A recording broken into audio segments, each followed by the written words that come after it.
Israel पर attack करने से डरता है हिजबुल्लाह, गीदड़ भभकी से खफा हुए फिलिस्तीनी। नमस्कार, मैं स्वागत करती हूं आपका यूपी न्यूज 24 में। आइए नजर डालते हैं आज की एक खास खबर पर।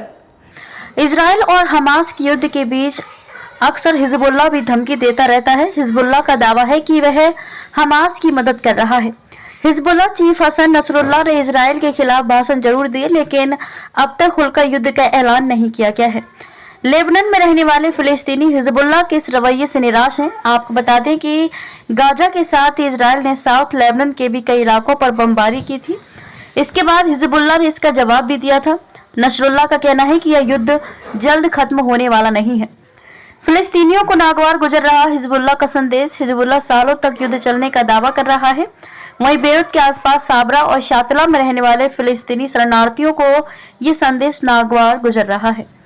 इन शरणार्थियों शिविर में लगभग 2,50,000 फिलिस्तीनी रहते हैं। 1948 में इजराइल बनने के बाद ये शरणार्थी लेबनान में ही रहते हैं। गाजा के अस्पताल, स्कूलों, इजरायली हमले को देखकर लेबनान में रहने वाले फिलिस्तीनी भी डरे हुए हैं।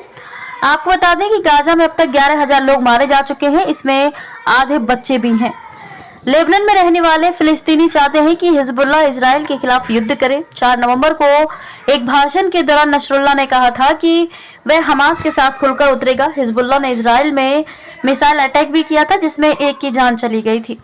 वहीं 11 नवंबर को नसरुल्लाह की स्पीच से पहले ही इजराइल ने लेबनान के गाँव पर रॉकेट अटैक कर दिया। इजराइल की सेना का कहना है कि हिजबुल्लाह खुद को खत्म करने वाला कदम उठा रहा है। शिविर में रहने वाले फिलिस्तीनी हिजबुल्लाह से नाराज हैं। उनको उम्मीद थी कि हिजबुल्लाह हमास के साथ खुलकर उतरेगा। इसके अलावा ईरान समर्थित सैन्य संगठन भी इजराइल के खिलाफ पूरी ताकत झोंक देंगे, लेकिन ऐसा कुछ होता दिखाई नहीं दे रहा है।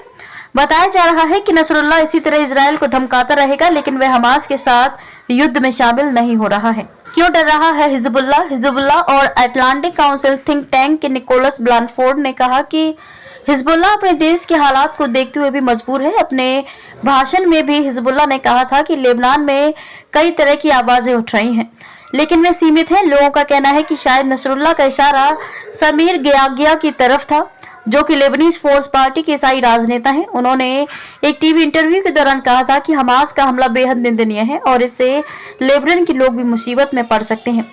उन्होंने कहा था कि लेबनान को भी इस युद्ध में खींचने के लिए वह हिजबुल्लाह का समर्थन नहीं करेंगे। अगर ईरान में गणित बदलता है तो हिजबुल्लाह इजराइल पर हमला कर देता है तो उसकी शिकस्त निश्चित है। नसरुल्लाह को डर है कि इजराइल पर हमला करने से लेबनान में भी विरोध शुरू हो सकता है। खबरों में अब तक के लिए बस इतना ही। फिर होगी मुलाकात ऐसे ही एक खास खबर के साथ। तब तक के लिए नमस्कार और बने रहिए यूपी न्यूज 24 के साथ।